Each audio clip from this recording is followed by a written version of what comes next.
Colgate Dental Cream to clean your breath while you clean your teeth and help stop tooth decay, and Luster Cream Shampoo for soft, glamorous, caressable hair bring you Our Miss Brooks, starring Eve Arden. It's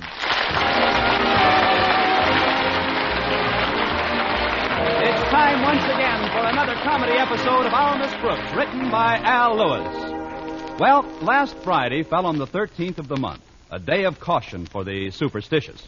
But to our Miss Brooks, who teaches English at Madison High School, it didn't mean a thing. No, indeed. Even when my landlady told me at breakfast that our cat Minerva came home with 2 black kittens, I just laughed and said, Mrs. Davis, no. Oh, yes. They've just had our last drop of milk. But Minerva and I were always so friendly. She didn't say a word to me about this. Oh, the kittens aren't Minerva's. I don't know where they belong. All I know is that we can't afford to keep them. It would mean 2 more mouths to feed. You're right, Mrs. Davis. We've got enough trouble feeding the mouths we've got. Say, I've got an idea. We could leave them in the Snodgrass pet shop until we located the owners. Stretch's father has all sorts of things in his place. That's true. He even has Stretch. Good old Stretch. That boy certainly is a fine athlete. Yes, he is. Now, if there was only some way we could find to exercise his brain. Don't worry about the kittens, Mrs. Davis. I'll have Walter Denton drop them off at the pet shop on our way to school this morning. Good. And one more thing, Connie. Would you deliver this jar to Mr. Conklin when you get to school? Certainly, Mrs. Davis. What have you cooked up for our beloved principal? It's a secret concoction, Connie. My own recipe. It never fails. Good. How long does it take to work, and will they find out what's in it at the autopsy? It's just a remedy for hiccups, Connie. It contains nothing but juniper juice, oil of cloves, a dash of vinegar, some vanilla extract, a spoonful of baking soda. Tell me the rest after breakfast. Well, that's about all there is to it. But it's very good. Mrs. Conklin says it's just a nervous reaction. She called last night and told me he got the hiccups yesterday, just a few minutes after he found out that the superintendent of schools is visiting him this afternoon. Mr. Michaels? Why should he give Mr. Conklin the hiccups? Well, there's a new term starting in February, and it seems that Mr. Michaels wants to chat with Osgood about the way he's running Madison. You mean if Mr. Michaels finds fault with something, there's a chance that Mr. Conklin may not be... Oh, now cut it out, Connie. You're too old to live in a dream world. Oh, that's Walter Denton. Come in, Walter. I'd better go into the kitchen. I've got to clean those dishes I used for the kitten's milk. Why don't you let Minerva do the dishes? They're her friends. Hi, Miss Brooks. Did I hear Mrs. Davis mention kittens? Just some transient acquaintances, Walter. We're going to drop them off at Stretch's pet shop on the way to school. Oh, swell. Stretch will get a big kick out of them. He loves animals. All kinds of animals. I know. You've been friends for years, haven't you? I hope you're not superstitious, Walter, but these are both black cats, and today is Friday the 13th. Oh, that doesn't bother me, Miss Brooks. This is going to be a red-letter day in my memory. The day when the results of careful planning should be brought to fruition. Translation? Well, you've heard of Cure That Habit Incorporated, haven't you? You mean the outfit that helps people overcome alcoholism? Yes, ma'am. They got a big ad in the papers. You know, perhaps you or someone near and dear to you is a victim of this dread disease. Send for our instructive literature telling how you, too, can be cured. Well, day before yesterday, I sent for it. You, Walter? I always thought you were strictly a 2 Coke a day man. Oh, I didn't sign my name and address to the request. I printed the name of someone very near and dear to me. Who? Osgood Conklin. Walter, Mr. Conklin doesn't drink. Why, even on New Year's Eve, he just had fruit punch. His proudest boast is that he's a teetotaler. Well, that's the humor of it. When he gets all this stuff in the mail, he'll think that somebody somewhere doesn't believe that he doesn't drink. That thought alone should turn him purple. It'll probably be quite a picturesque spectacle. But I still don't think it's right, Walter. Does Harriet know about this rib? Of course not. She's his daughter. She likes Mr. Conklin. Well, she's brought right in other ways. Now, come on, Walter. We've got to get started for school if we're going to drop those kittens off. Okay, Miss Brooks. One thing before we go. Everything I've told you today is strictly confidential. And not that I'm asking for an oath of secrecy or anything. I know that I couldn't possibly feel the admiration and respect for you that I do feel if I thought you'd rat on me. I mean, betray my confidence about this joke that I'm pulling. Well, don't worry, Walter. Your secret is safe with me.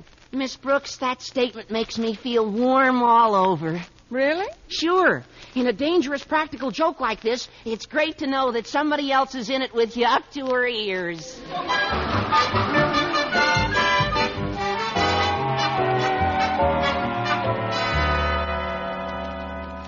Sorry to have kept you waiting, Mr. Chalmers. What can I do for you? Well, Mr. Michaels, as superintendent of schools, you're acquainted, no doubt, with the principal of Madison High School. Oh, yes, that's Osgood Conklin. Matter of fact, I'm going to see him this afternoon. Then I'd very much like to go with you. You see, Mr. Michaels, my son attends Madison High, and I'm very anxious to find out the meaning of this postcard which arrived at my office this morning. Postcard? Yes, sir. I'll read it to you. It's addressed to Cure That Habit Incorporated. That's my firm, Mr. Michaels. And it says, kindly send me all your literature. I am determined once and for all to rid myself of the curse of alcoholism. It's signed, Osgood Conklin.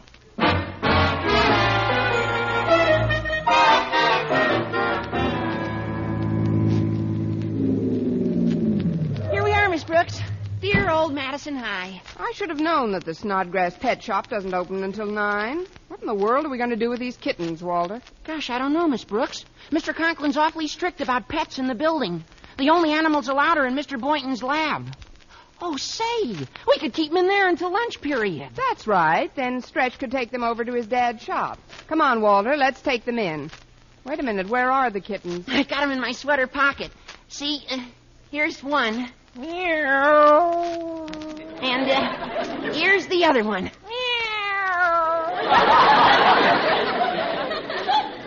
So much for Maxine and Laverne.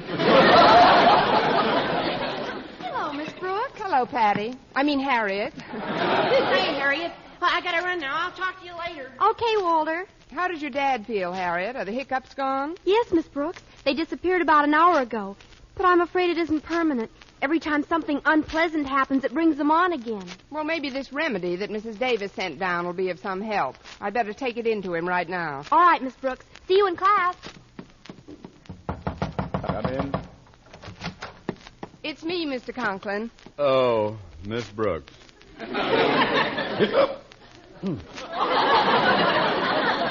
Well, they're back. Who's back? Does that answer your question? Maybe you should see a doctor, Mr. Conklin. Saw a doctor yesterday. Told me to relax, and they go away. Relax. What's in that jar you've got there? It's a hiccup cure that Mrs. Davis asked me to give you. She made it herself. What's in it? Nothing but juniper juice, oil of cloves, a dash of vinegar, some vanilla extract, and baking soda. I'd rather have the hiccups. Mr. Conklin, if you haven't got anything else handy, maybe you ought to try some of Mrs. Davis's remedy. Well, I might take just one swallow of the stuff. Give it here. Well, Mr. Conklin, what does it taste like? Well, it tastes like...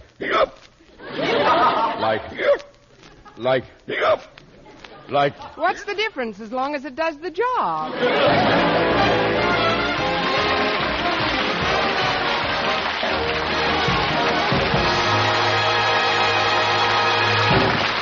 Our Miss Brooks, starring Eve Arden, will continue in just a moment. But first, here is Vern Smith. No other dentifrice offers proof of such results. Proof that Colgate Dental Cream helps stop tooth decay before it starts. 2 years' research at leading universities using Colgate Dental Cream, hundreds of case histories, makes this the most conclusive proof in all dentifrice history on tooth decay.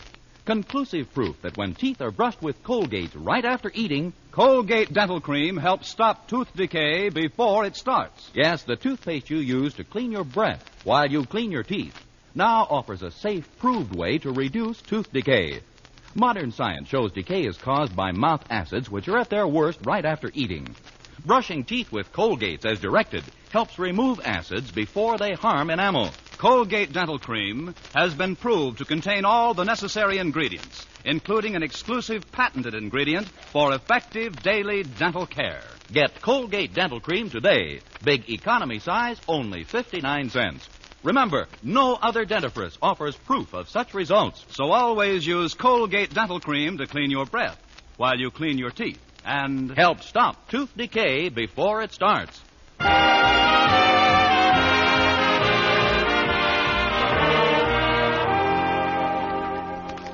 Well, after giving Mr. Conklin an antidote for Mrs. Davis's hiccup remedy, I returned to my classroom and whiled away the hours before lunch by teaching a bit of English.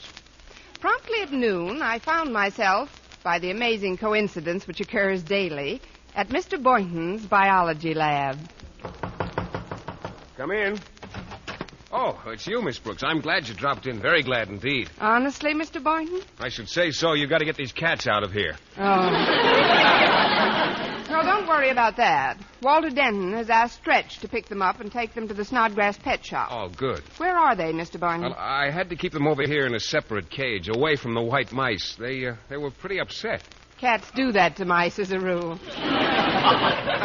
Well, here they are.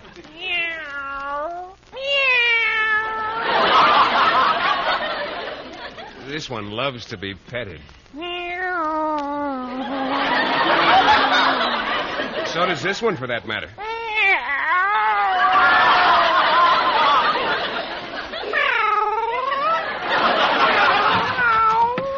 Hello, Mr. Boynton.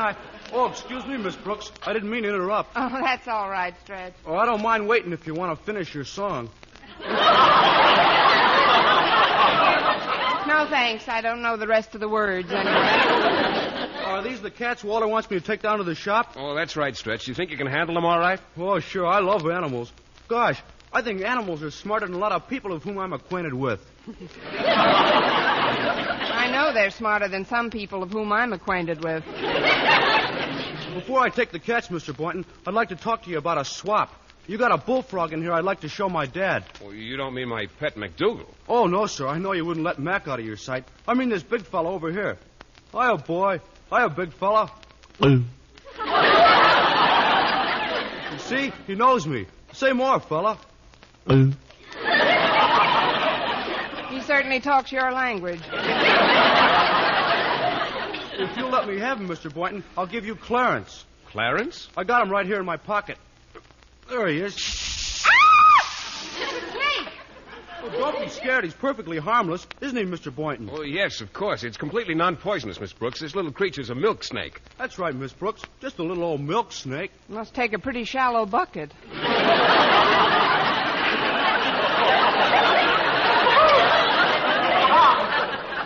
Well, he couldn't possibly hurt anyone, Miss Brooks. He's just a baby. That doesn't prove anything. When I was a baby, I bit people all the time. Take him away, Stretch, please. Well, yes, Stretch. You keep the snake and take the frog along, too. Gee, thanks, Mr. Boynton. I'll take awful good care of him. Don't forget the kitten, Stretch. Well, I won't. Let's see now. Well, it's a good thing I wore my sport jacket today. I can put the kittens in the side pockets, the frog in an inside pocket, and Clarence in my breast pocket. Too bad you're not a kangaroo. You could give me a lift to the cafeteria.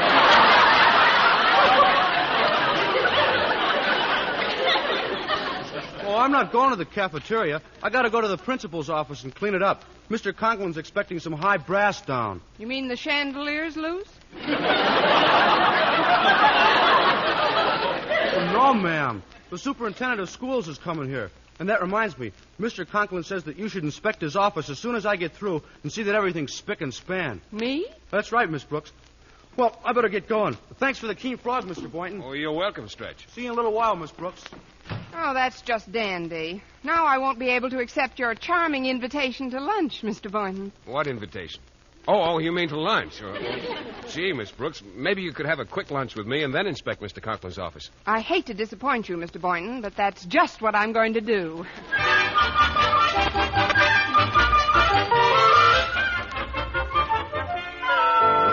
The last window's clean. Mr. Conklin's office looks neat as a pin. Don't you think so, Miss Brooks? Let's see. Yes, it looks very nice, Stretch. Mr. Conklin should be very pleased when he gets back from lunch. Oh, I hope so. Now I'll put my jacket back on and get these animals back to the... Hey, wait a minute. They're gone. Who's gone? Everybody. The kittens, the frog, and the snake. They must have crawled out of my pockets when I put my jacket down. Oh, no. Well, they must be in the office somewhere. We've got to find them before... Well, let's see how the place looks. Mr. Conklin. You've done a very nice job, Stretch. Well, thanks, Mr. Conklin. You can run along now. Miss Brooks, you will stay here and help me find some papers. Yes, sir. But, Mr. Conklin... I've already thanked you, Snodgrass. Now go. Now then, Miss Brooks, I've been trying to locate the semi-annual report I made to the Board of Education 6 months ago. Will you kindly look in the top drawer of my desk while I try the closet here? Very well, Mr. Conklin. It's not in there. You hardly looked, Miss Brooks. I saw enough. It's not in here either. Oh, it must be in this drawer. Let me look for myself.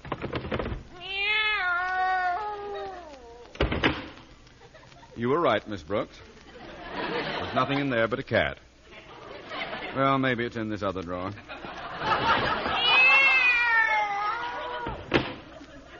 No, just another cat. Well, in that case, I'll simply have... Just another cat!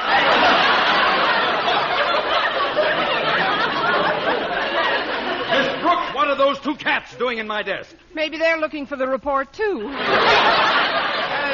They might have strayed in through an open window, Mr. Conklin. I'll have them removed at once. Well, see that you do. But first, go look in my filing cabinet. Yes, sir. Look under letter B. Yes, sir.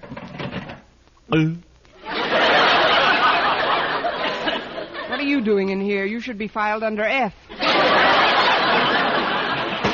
It's not in here, Mr. Conklin. Well, it must be somewhere. Let me look. What's in this batch? Let's see. One letter from Boys Town. My Beaver Patrol badge. One communication from the board. One frog. An invitation to the Elks barbecue. Another notice of a board meeting. A letter from... One frog! Miss Brooks, there's a frog hopping around my filing cabinet. What? Yes, he's jumping all over the place. What'll I do, Miss Brooks?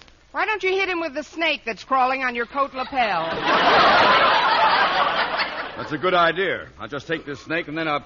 Take this snake! Here, Mr. Conklin, just file him under S. What's going on here? Miss Brooks, look! Look, this mark on my hand. That snake bit me. I'm poisoned. Oh, but Mr. Conklin, I've got to be inoculated. Quick, take me to the first aid room.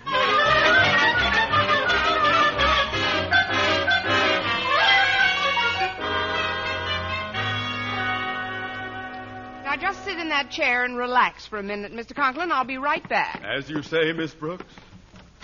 Hiya, Miss Brooks. I got all the animals out of Mr. Conklin's office. Good. For a while there, he thought the snake bit him, but I've convinced Mr. Conklin that the mark on his hand is just a bruise.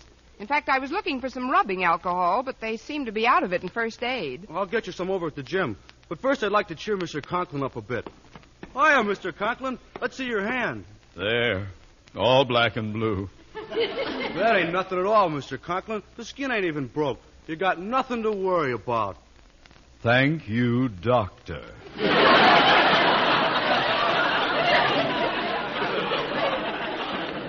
Now that...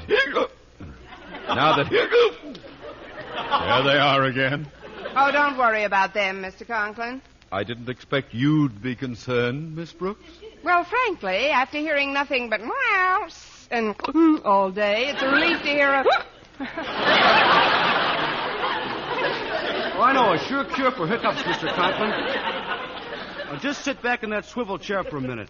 I am sitting back. Swell. Now the idea is to start spinning you around slowly. Yeah, Stretch, stop that. But never fails. Stretch, you mustn't spin Mr. Conklin like that. I know, we gotta spin him faster. Oh, no, Stretch. Let go of me. Stop this at once, you hear me? You can't do this. Stop it, I say. Stretch, stop! There. Daddy, I've been looking all over for you. Who are these girls who just came in? It's me, Daddy, Harriet. Oh, Mr. Michaels is waiting for you in your office. Oh, thank you, Harriet. Just get up and... Oh, I can hardly stand. I'm so dizzy. Maybe you ought to spin around the other way for a while. Well, let me help you, Mr. Conklin. I'll deal with you later, boy. Meanwhile, Miss Brooks, you go ahead and tell Mr. Michaels I'll be right there. I'll lean on Harriet and stretch until I feel a little stronger.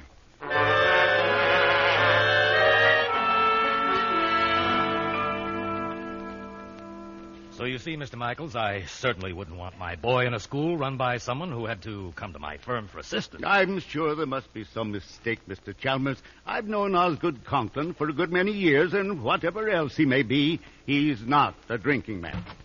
Good day, gentlemen. I'm Miss Brooks. Mr. Conklin will be here in a minute. I'm Mr. Michaels, Miss Brooks, and this is Mr. Chalmers. How do you do? How do you do? Tell me, Miss Brooks, how is Mr. Conklin feeling these days? Feeling? Yes. Oh, just fine. He's never been better. Good. You see, Mr. Chalmers, I'm sure that one look at Mr. Conklin will convince you that he's not the type of person who sends postcards to Cure That Habit Incorporated. Hello, Mr. Michael. Sorry I'm late. There you go.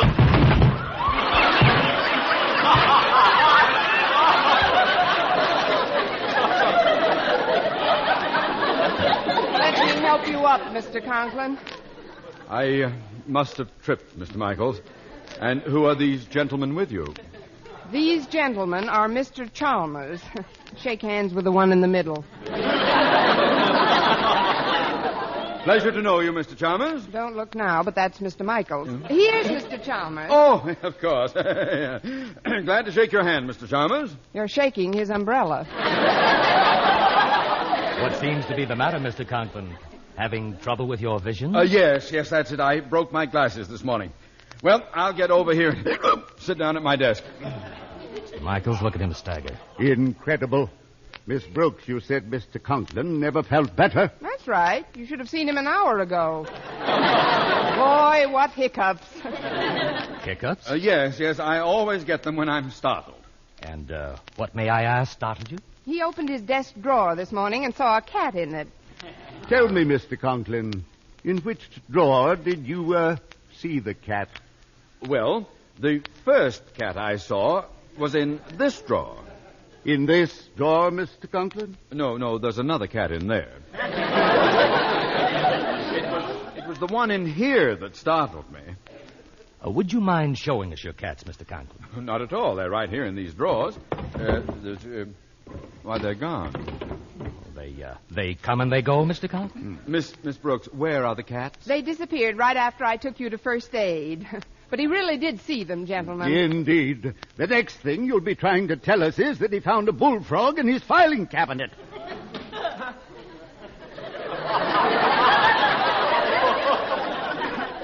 How did you know?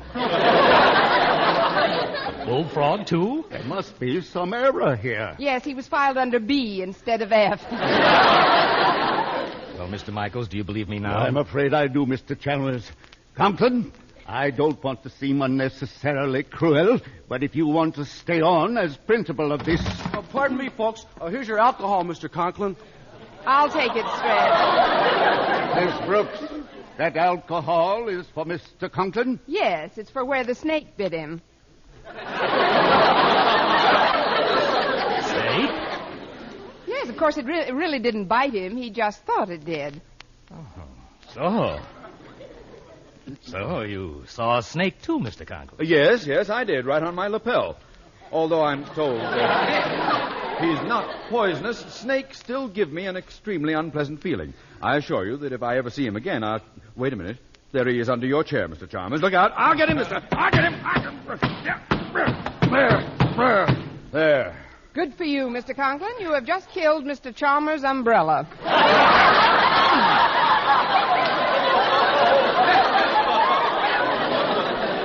Getting out of here. This man is dangerous. I'll go with you, Mr. Chalmers. As for you, Mr. Conklin, I'll talk to you again when you're sober. Sober? Mr. Chalmers here is the head of Cure That Habit Incorporated. Oh, no. This card he received yesterday will explain why he called on me this morning. Good day. Cure This Habit Incorporated? What has that got to do with me? Miss Brooks, read this card for me. It says, kindly send me all your literature. I am determined once and for all to rid myself of the curse of alcoholism. And it's signed Osgood Conklin. Poor soul. Any man who has to resort to writing in it. Osgood Conklin! Look, Mr. Conklin, I know know you didn't write this postcard because I know who did. But it was only a little Friday the 13th joke, and I'm honor bound not to mention who did it. Oh, you are. Well, Miss Brooks, such loyalty is worthy of a better fate than the one under which you are about to crumble. You see, you and I have traveled the road of learning together for some time now. It hasn't always been a smooth road, but it's been our road, Miss Brooks. Now, do you know what's in store for you? I believe I do, Mr. Conklin. Pass me the rubbing alcohol. The rubbing alcohol? Yes, I might as well have one for the road. Eve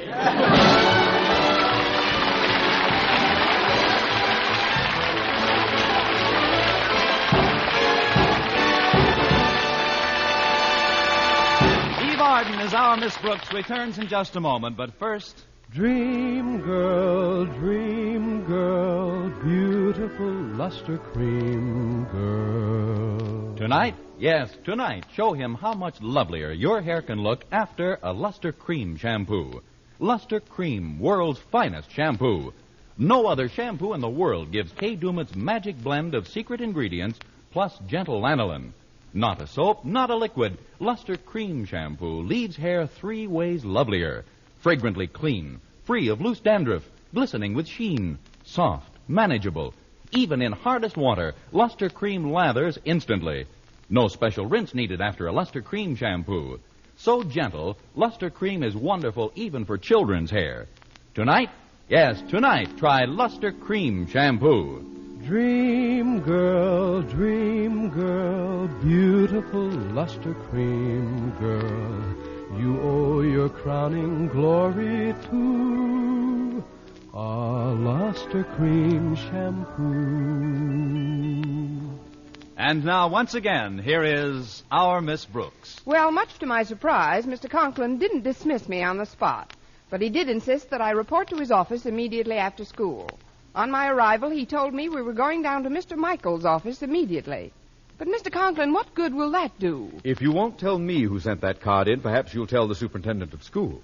Now, wait, right where you are, Miss Brooks. I'm going to get my hat and coat out of the closet. Yes, Mr. Conklin. Hiya, Miss Brooks. Gee, I'm glad Mr. Conklin's not here. Walter, wait a minute. Look at this. Here's an ad for another one of those liquor cures I'm going to sign his name to. Boy, I wish I could see his face when he finds out about this one. I'll bet he'll be positively purple. Oh, purple isn't the word for it. Old Marblehead will turn all the colors of the rainbow. Oh. Gosh, Miss Brooks, what should I do now? There's only one thing you can do. Plead insanity. Next week, tune into another Our Miss Brooks show brought to you by Luster Cream Shampoo for soft, glamorous, caressable hair and Colgate Dental Cream to clean your breath while you clean your teeth and help stop tooth decay. Our Miss Brooks, starring Eve Arden, is produced by Larry Burns, directed by Al Lewis, with music by Wilbur Hatch. Mr. Boynton is played by Jeff Chandler, Mr. Conklin by Gail Gordon. Others in tonight's cast were Jane Morgan, Dick Crenna, Gloria McMillan, Bill Lally, Leonard Smith, and Francis X. Bushman.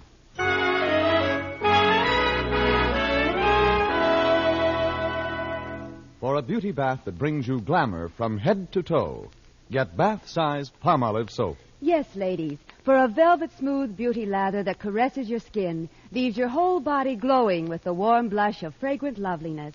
Enjoy a beauty bath with bath-size Palmolive. It's perfect for your tub or shower. Just the gentlest massage over your body creates a glorious lather that leaves your skin delightful. Yes, for the most luxurious bath you've ever had. Get big bath-size Palmolive soap. For mystery liberally sprinkled with laughs, listen to Mr. and Mrs. North Tuesday evening over most of these stations. And be with us again at the same time next week for another comedy episode of Our Miss Brooks. Bob Lamont speaking. This is CBS, the Columbia Broadcasting System.